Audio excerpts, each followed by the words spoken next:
Olá, sou Homero Casablanca, narrador oficial do canal Exílio do Medo. E antes que esqueça, dê aquele like e se inscreva para receber nossos conteúdos. E vamos para o vídeo de hoje. A Curva da Morte. A rodovia PA-150 é, na minha opinião, a artéria rodoviária mais importante do Pará, pois a sua imensa extensão liga o estado de norte a sul, possibilitando o transporte de mercadorias essenciais ao desenvolvimento da região. Não diferente das demais rodovias do país, a PA-150 também guarda as suas histórias sobrenaturais, abarrotadas de relatos macabros e misteriosos, bem como a aparição de fantasmas, espíritos, assombrações, e seus causos de botar medo, como têm relatado vários caminhoneiros e motoristas que por ela trafegam às altas horas da madrugada, o que faz dela uma rodovia povoada de superstições, lendas e vultos fantasmagóricos.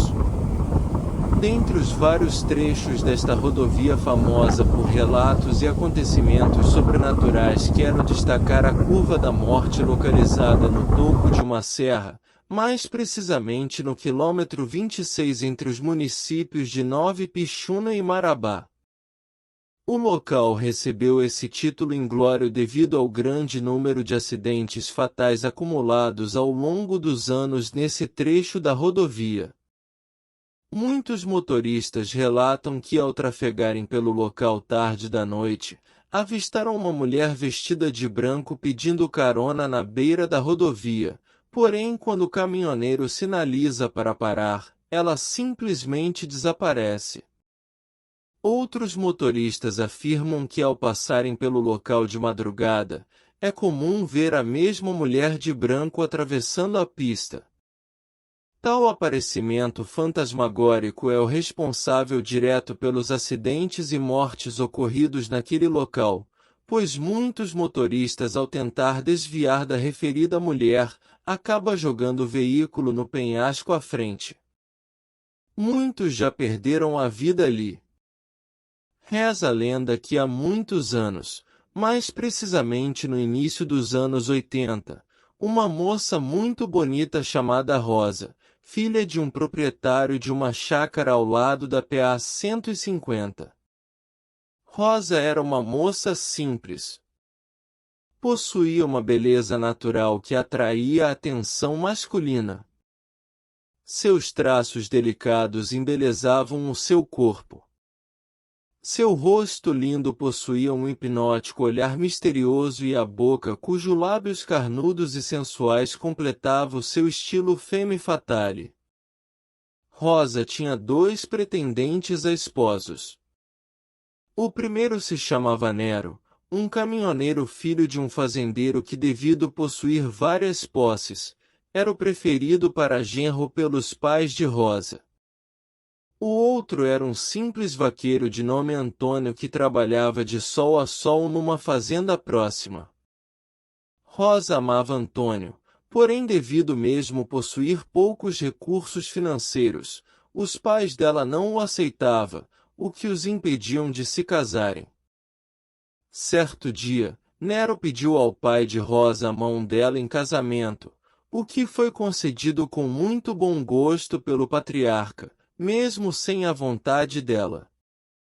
A moça, porém, gritou em alto e bom tom que preferia morrer, em vez de aceitar aquele enlace matrimonial. Ela disse ainda na cara de Nero que não o amava e que gostava mesmo era de Antônio, independente da classe social a qual ele pertencia. Ao ouvir o desabafo de Rosa, tanto seu pai, quanto seu recém-futuro noivo ficaram extremamente revoltados e disseram espontaneamente que ela não teria outra escolha, a não ser a de se casar com Nero, e que o que eles acabaram de combinar jamais deveria ser desfeito. Nero disse a Rosa que o casamento deveria acontecer o mais rápido possível, e que ela estava a partir daquele momento proibida de ao menos pensar em Antônio, pois ele era um pé rapado que nunca teria condição de dar a ela uma vida confortável. O rapaz revoltado ainda disse que ela iria se casar com ele por bem ou por mal e que se ela não fosse a sua esposa, não seria esposa de mais ninguém. Ao ouvir tais argumentos, naquela mesma tarde Rosa foi à procura de Antônio, rapaz pobre de posses financeiras, porém muito trabalhador, carinhoso e honesto, qualidades estas que faziam com que ela o amasse de corpo, alma e coração. No encontro os dois combinaram que devido à não aceitação do pai de Rosa, a única decisão a ser tomada e que poderia resolver tal situação seria os dois fugirem para morar juntos em outra região. Só assim eles dois poderiam se casar, e enfim desfrutar do amor que nutriam um pelo outro. Antônio combinou que Rosa o esperasse na próxima madrugada debaixo de um velho cajueiro à margem da rodovia, no topo da ladeira, e de lá ele a buscaria para que fossem embora juntos. Ficou acertado ainda que ela fosse ao encontro vestida na cor branca para que ele a pudesse identificar melhor no meio da noite. Como foi combinado, um pouco depois da meia-noite a moça vestiu seu longo vestido branco, pegou uma mochila com alguns utensílios, e foi esperar o seu amado no local determinado por eles e como Nero tinha ido para Nova Ipixuna, certamente eles não correriam o risco de serem surpreendidos pelo mesmo naquela programada fuga. No início daquela fatídica madrugada, Rosa sentou-se num velho tronco de árvore debaixo do cajueiro indicado como local do encontro com Antônio. Como ele ainda não tinha chegado, ela continuou ali à espera do seu amado. Alguns minutos depois um caminhão em alta velocidade vinha pela rodovia. Ela não sabia, mas era Nero voltando da cidade de Nova Ipixuna, e ao ver Rosa naquele local numa hora daquelas, acreditou que ela estaria no aguardo de Antônio. Enraivecido e coberto de ira, jogou seu caminhão em direção a Rosa, que foi morta instantaneamente pelo impacto do acidente. Em seguida ele acelerou o caminhão e fugiu dali para um rumo ignorado sem nenhuma compaixão. Antônio chegou correndo ao local daquele sinistro e ainda deu tempo de identificar o caminhão de Nero em disparada. Ao se deparar com aquela cena trágica, chorou desesperadamente debruçado sobre o corpo sem vida da sua amada Rosa. Em seguida o pai da moça também chegou ao local do desastre, pois teria se despertado do seu sono devido ao barulho daquele acidente, já que morava bem perto dali. Ao ver o corpo da sua filha estendido no chão, o pai se desesperou num piedoso lamento, se culpando e se declarando responsável pelo trágico fim da sua única filha. Algum tempo depois do episódio, vários acidentes trágicos aconteceram nas proximidades onde Rosa perdeu a sua vida. Muitas pessoas também acabaram morrendo ali, depois de se acidentarem desgovernadamente naquela perigosa curva. Alguns motoristas, que conseguiram sobreviver aos inúmeros desastres ocorridos na curva da morte, relatam que antes do acidente que sofreram ali, teriam visto em plena madrugada, uma mulher vestida de branco pedindo carona no local. Porém, ao pararem perceberam que a fantasmagórica mulher simplesmente havia desaparecido, causando assim grande temor nos mesmos, que ao saírem em disparadas acabam caindo no abismo existente, após a traiçoeira curva à frente. Outros caminhoneiros relataram que ao passarem pelo local à noite, viram uma mulher de branco atravessando a pista, e ao tentarem evitar um acidente, desviando o caminhão da mesma, acabaram mergulhando no precipício da morte. Conto escrito por Agmael Lima. Vamos para o vídeo de hoje. O casarão abandonado. Meu avô Carolino contava que bem antes dele vir com a família morar no estado do Pará, tinha como profissão a de tropeiro, e percorria com seus filhos Joaquim, Fidó e Dedé, por todo o sudeste baiano comprando, vendendo ou trocando cavalos, burros e jumentos. Certa vez, enquanto viajava com sua tropa pela zona rural do município de Ibirapuã, ao percorrer fazendas, em busca de negociar seus animais, se deparou com as ruínas de um velho casarão abandonado, rodeado de um antigo pomar, formado principalmente por jaqueiras, mangueiras, cajueiros e cacaueiros, tudo descuidado e sem zelo, o que o fez acreditar que há muitos anos ninguém morava ou cuidava daquele sítio. De cara, logo eles perceberam que aquela velha casa possuía a aura de mistério e medo. Mas como já se passava das 5 horas da tarde, e como na frente daquela velha casa havia um mangueiro com um pequeno córrego, onde os animais poderiam ali ficar confinados durante a noite, que naquela hora não tardaria a chegar, vô Carolino juntos com os filhos, exaustos resolveram então dormir naquela casa, para que no outro dia continuassem a viagem descansados. Soltaram os animais do mangueiro, tomaram um banho no riacho e voltaram para o casarão, onde desarrumaram as tralhas que estavam guardadas em bruacas, que eram carregadas no lombo de uma mula. Depois cataram restos de madeira e construíram uma fogueira para prepararem o jantar, fazer o café e também se esquentar do frio durante a noite. Não demorou e o jantar já estava sendo servido, carne seca frita misturada com farinha e pimenta malagueta, acompanhado de um café torrado no tacho, quente e forte, coado debaixo de uma jaqueira centenária. Logo em seguida, cansados da viagem, começaram a arrumar suas camas para dormirem. Como a noite estava estrelada, o céu sem nenhuma nuvem, enfeitado brilhantemente por uma lua cheia e hipnótica, eles resolveram dormir ali mesmo, no relento ao lado da fogueira. Meu avô amarrou uma rede, entre num esteio da velha casa e num galho de um cajueiro ancião, plantado no terreiro daquele antigo casarão. Os outros, como não possuíam redes, estenderam couros de bois no chão ao lado da fogueira.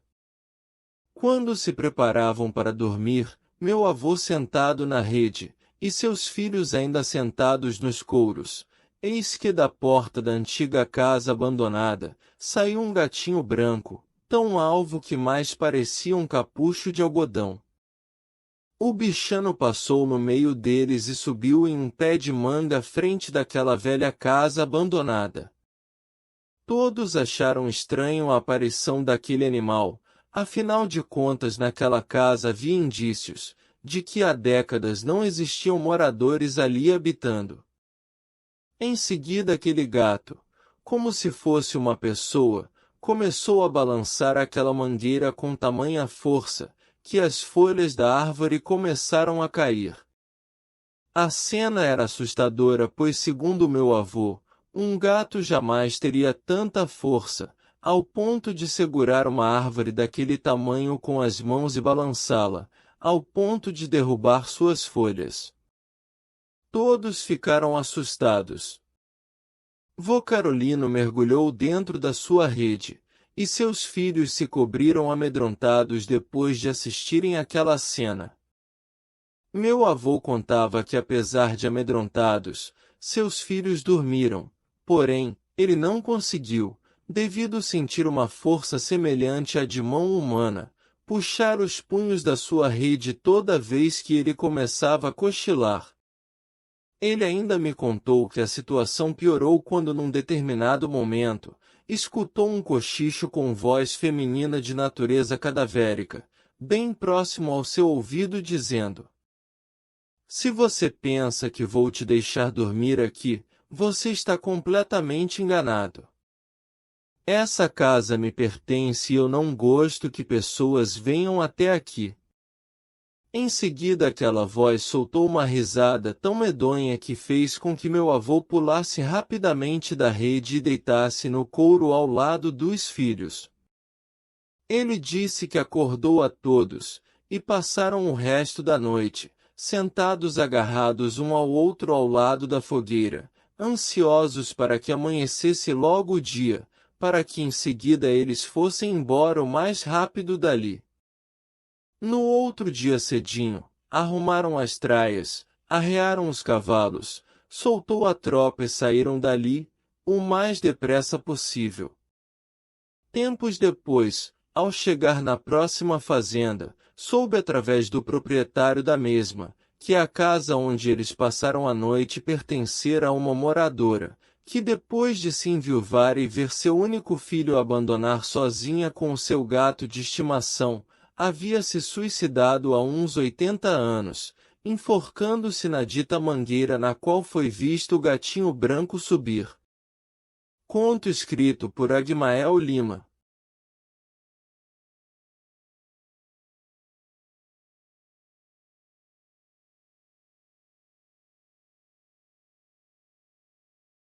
Hoje. A promessa que não foi cumprida. Segundo as crendices populares, se alguém não cumprir uma promessa feita a um santo, pode haver consequências negativas ao promesseiro, como má sorte, desgraças ou castigos divinos. A seguir vou relatar um fato como exemplo que justifique tal superstição. Minha avó Isaura, conhecida como Vovó Roxa, me contou que no início do século XX no povoado de Campo Alegre, localizado no município de Itamaraju no estado da Bahia, havia um fazendeiro muito rico conhecido como Amarante. Proprietário de muitas terras e de muito gado e considerado um dos homens mais ricos da região naquela época. Era casado há quase 40 anos com Dona Fulor, uma senhora muito religiosa e bondosa que o ajudava diariamente nos afazeres da fazenda onde morava. Iam à missa todos os domingos, sozinhos, já que o destino não permitiu que eles tivessem filhos. Certo dia, acometido de grave doença e correndo risco de morte, Amarante fez uma promessa ao Senhor Bom Jesus da Lapa, divindade de grande prestígio na Bahia, e santo de sua devoção, que se este o curasse de sua enfermidade, ele iria da sua fazenda, montado num boi, até a Lapa do Bom Jesus que ficava a uma distância aproximada de 800 quilômetros, para agradecer ao santo pela graça alcançada. Algum tempo depois da promessa feita, Amarante ficou curado e desde então tratou de escolher entre os seus bezerros recém-nascidos, um no qual ele pudesse domar para que esse o levasse até a Lapa. Escolheu um bezerrinho completamente preto, no qual deu a ele o nome de Romeiro. Em seguida começou a domá-lo para que em poucos anos, esse o ajudasse a cumprir sua promessa. 2 anos depois, o bezerro se tornou um boi escuro como carvão, mansinho e pronto para levar o seu dono naquela distante viagem. Amarante havia combinado que sua viagem só aconteceria durante a noite para que nem ele nem o seu boi Romeiro sofressem com os efeitos da insolação, ou seja, durante a noite eles viajavam, mas quando amanhecesse, eles descansariam à espera da noite para que assim prosseguissem com a viagem até chegar na Lapa. Tal propósito faria com que a viagem durasse semanas. Quando tudo estava pronto para a viagem iniciar, o destino pregou uma peça, Amarante sofreu um mal súbito e acabou falecendo. Morreu sem ter pago a sua promessa. Minha avó me contou que logo após a morte de Amarante, não houve mais sossego naquela fazenda, pois a alma do falecido aparecia todas as noites para Dona Fulor, pedindo para que esta contratasse alguma pessoa e arcasse com todas as despesas necessárias para que este montasse em seu boi e fosse até a Lapa, cumprir a promessa em seu lugar, já que em vida ele não pôde cumprir o que prometera ao seu santo de devoção. Ele pediu à sua esposa que deixasse bem claro ao corajoso contratado, que assim que este montasse no lombo de Romeiro, a sua alma também montaria na garupa do animal, e ficaria agarrado às costas do promeseiro, já que ele também iria junto durante todo o percurso. Em uma de suas aparições, Amarante confirmou a Dona Fulor que a viagem deveria acontecer somente durante o período noturno para que o boi e o seu condutor não ficassem expostos ao sol como ele havia planejado desde o início. Disse ainda que desde que morrera sua alma não havia encontrado luz, e que a sua paz de espírito só seria alcançada depois que alguém pudesse cumprir com o seu pedido. Dona Fulor ficou desesperada com os constantes pedidos do seu falecido marido, logo tratou de prometer um bom dinheiro à corajosa pessoa que conseguisse ir até a Lapa do Bom Jesus cumprir a promessa de Amarante. Como o valor a ser pago se tratava de uma boa quantia em dinheiro, não demorou para que muitos se prontificassem a cumprir com a tal promessa. Minha avó me falou que mesmo com tantos candidatos, nenhum homem foi capaz de cumprir tal desígnio, pois, todas as vezes que alguém tentava ir, não conseguiam seguir viagem, pois assim que subiam no lombo do boi, a alma de Amarante também montava no animal e tais condutores eram acometidos de uma friagem quase que congelante nas suas costas. E estes desistiam por causa do frio e do medo ao qual eram submetidos. Durante anos muitos tentaram cumprir tal promessa, mas todos desistiram. Anos depois, Dona Fulor acabou falecendo sem conseguir encontrar alguém capaz de cumprir a promessa do falecido marido. Romeiro também morreu. Como não tinha herdeiros, a fazenda foi saqueada por moradores da região e até hoje se encontra abandonada. Segundo o que vovó Roxa me contou, ninguém tem coragem de se aproximar daquela propriedade, principalmente à noite, devido aos vários relatos de visagens que por lá aparecem para assombrar os desavisados que por lá passar.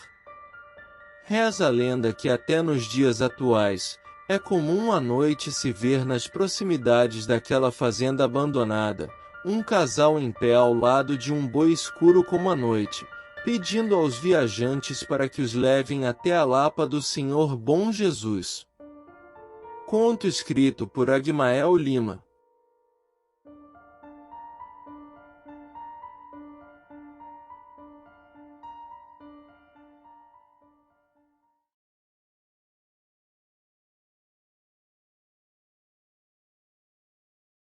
Para o vídeo de hoje: A Loira da Ladeira Vermelha. Nova Ipixuna, município de pequeno porte localizado na região sudeste paraense, assim como vários municípios brasileiros, é riquíssimo em lendas e principalmente em acontecimentos sobrenaturais. Dentre os diversos casos contados conhecidos da nossa região, vou relatar a lenda da Loira da Ladeira Vermelha, uma famosa personagem fantasma que eu tive o desprivilégio de encontrá-la no ano de 2001. A Ladeira Vermelha, que recebeu esse nome por ser coberta de um barro vermelho e liso, fica localizada ao lado de uma encruzilhada e próxima de um sombrio matagal na zona rural de Nova Ipixuna, mais precisamente na vicinal do Encantado, numa estrada de chão batido que no período do inverno, abriga pegajosos lamaçais e atoleiros escorregadios, o que dificulta o ir e vir das pessoas que por ali trafega. Antes de relatar o fato ocorrido comigo, gostaria de mencionar que vários moradores da localidade relatam ter presenciado nas proximidades da ladeira citada vários acontecimentos sobrenaturais, bem como a aparição de uma loira misteriosa durante determinadas noites de lua, além de ter escutado assovios e presenciado luzes que aparecem ou desaparecem do nada. Nasci em Nova Ipixuna, mas vivi boa parte da minha vida na fazenda Rondonópolis, que se encontra localizada a menos de 4 quilômetros da sede do município. A casa onde morei durante a infância fica edificada a 200 metros da Ladeira Vermelha. Cresci ouvindo os meus pais e alguns vizinhos contando os relatos sobrenaturais que acontecia naquele místico lugar. Dentre as lembranças que mais me intriga, é o fato de que quando criança por várias oportunidades vi, acompanhado de meus pais e irmãos, o aparecimento de uma luz ofuscante como se fosse uma bola de fogo, viajando vagarosamente pelo céu até pousar nos pés da ladeira, mais precisamente num brejal, por onde passa um pequeno riacho. O fato mais intrigante presenciado no local é o aparecimento de uma mulher loira, de bela aparência, aparentando ter aproximadamente 20 e poucos anos, e toda vestida na cor nude. Vários moradores ou viajantes já relataram ter encontrado com ela em pé, à beira da estrada em plena noite de lua cheia. Até hoje não se sabe exatamente o porquê da Ladeira Vermelha ser tão cheia de mistérios, mas para muitas pessoas alguns acontecimentos ocorridos nas suas proximidades justificam tais episódios assombrados. Dentre os fatos ocorridos próximos à ladeira e que leva a crer que sejam responsáveis pelos acontecimentos de tais fatos sobrenaturais ocorrerem ali foram: um assassinato de um homem em 1983, o falecimento de uma senhora com problemas cardíacos em 1985, além de um acidente de motocicleta que vitimou fatalmente um homem em 1994. Todas as vítimas morreram na Ladeira Vermelha, exceto a senhora que faleceu a cerca de 100 metros do local. Além das mortes citadas acima, vários moradores que moravam próximos à ladeira também faleceram por mortes naturais ou acidentais. Porém, o que mais intriga as pessoas é o fato de que nenhuma das vítimas que perderam suas vidas nas proximidades da ladeira seja uma mulher jovem e loira. Transcorria o ano de 2001, mais precisamente numa noite enluarada de domingo do mês de junho, enquanto voltava da cidade para nossa fazenda. A lua naquela noite estava tão clara que fazia com que a noite parecesse o dia. Aliás, se você ainda não teve oportunidade de presenciar, garanto que nenhum luar é mais belo que o de junho. Vale a pena conferir. Sou de família católica e desde a infância fui acostumado rotineiramente a ir à igreja todos os domingos. Quando criança ia sempre na companhia dos meus pais e meus irmãos, sendo que na juventude, ia muitas vezes sozinho ou com o meu irmão, ou com alguns amigos que moravam na vizinhança na qual pertencíamos. Naquela assombrosamente inesquecível noite eu fui à igreja com o meu irmão e alguns amigos e depois de sair da missa, fui deixar a minha namorada em sua residência. Acabei perdendo a hora e quando dei por mim já se passava das 10 horas da noite, e daí resolvi ir embora para minha casa. Como já era tarde, todos os meus amigos e o meu irmão já tinham ido, e me deixado para trás. Isso significava que eu teria que voltar sozinho naquela noite. Ainda bem que a lua me serviria de companhia naquela jornada. Andei aproximadamente 3 quilômetros quando em determinado momento, ouvi um assovio alto e agudo em minha direção, como se fosse alguém querendo chamar minha atenção. Não dei nenhuma importância, pois imaginei que fosse o meu irmão escondido na beira da estrada, tentando me assustar. Era de costume do meu irmão tentar me assustar e por isso segui em frente sem medo algum. Andei por alguns metros, até que mais ou menos 23 horas e 30 minutos cheguei às proximidades da tão famosa Ladeira Vermelha. Enquanto caminhava, observei que aproximadamente 50 metros à minha frente, estava à beira da estrada, uma mulher em pé. Inicialmente imaginei que fosse alguma mulher embriagada, andando fora de hora e que estava ali sozinha, talvez admirando a beleza da lua. Ao aproximar um pouco mais, percebi que a referida mulher parecia imóvel, apenas os seus cabelos esvoaçavam com brisa noturna. Era uma linda mulher de pele branca e de alongados cabelos loiros, de aproximadamente 1,60 m de altura, 20 e poucos anos, e vestida numa saia curta, e numa blusa bem decotada e barriga de fora. Lembro-me que ela estava vestida na cor nude, unicamente nessa cor. Até então eu não havia esboçado nenhum medo, porém ao me aproximar dela um pouco mais, pude notar que ela estava olhando na minha direção, me encarando como se fosse uma fera à espreita, pronta a pular em cima de mim. Eu já me encontrava a menos de 10 metros dela, e foi nesse momento que pude perceber que aquela misteriosa e desconhecida mulher na verdade, se tratava de um personagem sobrenatural. Daí tive medo, pois me lembrei que alguns moradores dali já ter me relatado sobre a aparição de uma loira com as características daquela personagem, que estava ali na minha frente. Enquanto me aproximava daquela mulher, percebi meus cabelos arrepiarem de uma forma medrosamente inexplicável. O medo era tão grande que não estava conseguindo sentir as minhas pernas. Era como se eu tivesse flutuando no ar. Tive medo de correr e ela me alcançar, e a única reação que tive foi a de não desviar o olhar daquela figura que continuava em pé no mesmo local e posição de antes, apenas me seguia com seu olhar mortuário.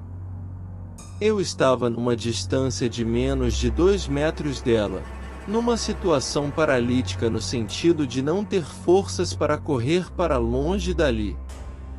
Mesmo com muito medo, eu pude notar certos detalhes no corpo lívido daquela mulher. Jamais vou esquecer os detalhes daquelas mãos pálidas, os dedos alongados e as unhas enormes e vermelhas. Seu rosto possuía uma estranha beleza assustadora, os lábios carnudos adornados por um batom na cor vinho escurecido, camuflando um leve riso disfarçado, e um olhar penetrante que parecia me hipnotizar. Fiquei paralisado olhando aquela mulher até que de repente ela deu um passo à minha direção, e erguendo as mãos me disse numa voz melodiosa que queria me beijar, pois só um beijo a poderia libertar daquela sina, e enfim a sua alma encontraria paz de espírito. Mas tinha um problema: se ela gostasse do meu beijo, me levaria com ela para o mundo sobrenatural ao qual ela pertencia. Dizendo isso, ela se aproximou um pouco mais, e foi nesse momento que o meu medo aumentou exageradamente, e ao ver aquelas fantasmagóricas mãos de rapina vindo em minha direção, e aquela boca vampiresca, pronta para me aplicar o beijo da morte, consegui arrancar forças não sei de onde para fugir dali o mais que depressa possível. Deixando aquela criatura para trás, saí em disparada e subi a ladeira numa velocidade de velocista olímpico, até chegar na minha casa. Era meia-noite quando minha mãe me abriu a porta, e assim que revelei para ela o que eu tinha acabado de presenciar, entrei para dentro do meu quarto, tranquei a porta e, morto de medo, mergulhei debaixo dos meus lençóis. No outro dia minha mãe me disse que a loira que eu tinha visto, trata-se da alma penada de uma mulher que assombra homens que vagam sozinhos à noite, principalmente aqueles que colocam a boemia acima de qualquer outra coisa. Minha mãe acredita que o fato que motivou eu ter visto tal acontecimento foi por eu ter saído da missa, e em vez de ter voltado direto para minha casa, fiquei na rua atrás de satisfação para os prazeres da carne. Daquele dia para cá, sempre volto para minha casa todas as vezes que terminam as celebrações religiosas nas quais participo, e nunca mais quis andar sozinho fora de hora por aquela estrada. Apesar de nunca mais ter me deparado com a loira da ladeira vermelha, sempre que passo por aquele local, mesmo durante o período diurno, eu sinto uma sensação estranha como se ela velasse por mim, todas as vezes que passo por lá. Conto escrito por Agmael Lima.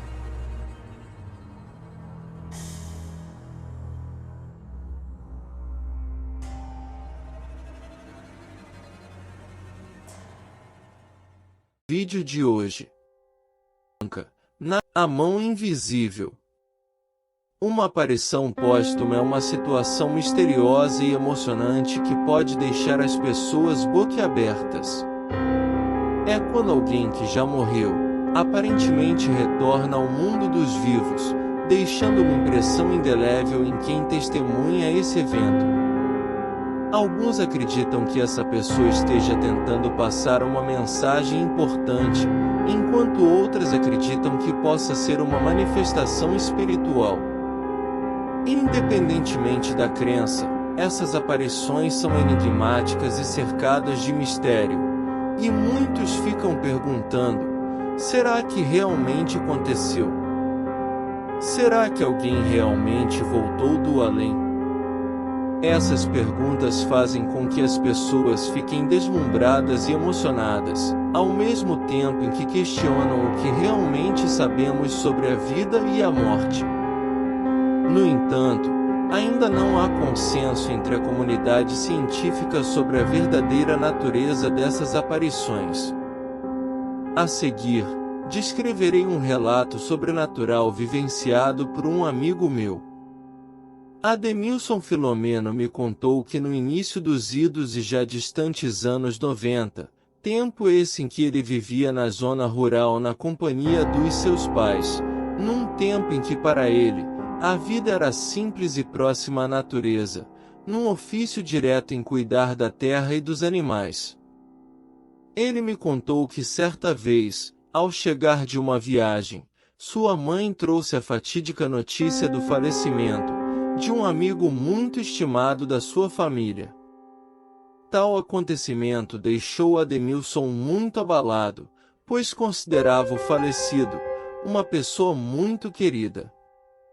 Na hora de dormir, pediu bênção aos seus pais, adentrou-se ao seu quarto, apagou o candeeiro e deitou-se na sua rede ansioso pela espera do sono, sono esse que naquela noite insistia em não vir, pois seus pensamentos estavam distantes, afogados no lamentoso pesar pela perca do seu amigo que havia falecido. Algumas horas depois de ter se deitado, Ademilson percebeu que alguma coisa mexia os punhos da sua rede. Inicialmente pensou tratar-se de ratos que naquela casa existia em grande quantidade. De repente, ele sentiu como que alguém segurasse o seu braço com uma força sobre-humana, quase o impedindo de se mexer. Abriu os olhos, mas não conseguiu ver a assombração ao seu lado, que insistia em segurá-lo firmemente. O fantasma parecia querer levá-lo com ele, enquanto o jovem rapaz se debate e luta para escapar daquela mão pavorosa, que parecia estar cada vez mais forte, sugando as forças do mesmo. Ademilson, com seu coração acelerado e temeroso, começou desesperadamente a gritar por ajuda, ao ponto de acordar os seus pais, que vêm ao seu socorro. Com a chegada dos seus pais, finalmente, a presença fantasma acabou soltando seu braço. Depois desse acontecimento, aquele rapaz passou a ter medo de dormir sozinho por muito tempo. Para conseguir dormir em paz, passou a sempre adormecer com a lamparina acesa, e na sala, ao invés de dormir no seu quarto como antes. Porém, desde então, Ademilson nunca mais se recuperou completamente do trauma vivido naquela noite. Parece que mesmo depois de tantos anos, ele de alguma forma ainda sente que aquela mão invisível ainda insiste em lhe segurar de alguma forma. Ou seja, mesmo com o passar dos anos, Ademilson nunca conseguiu exorcizar aquele fantasma da sua vida. Conto escrito por Agmael Lima.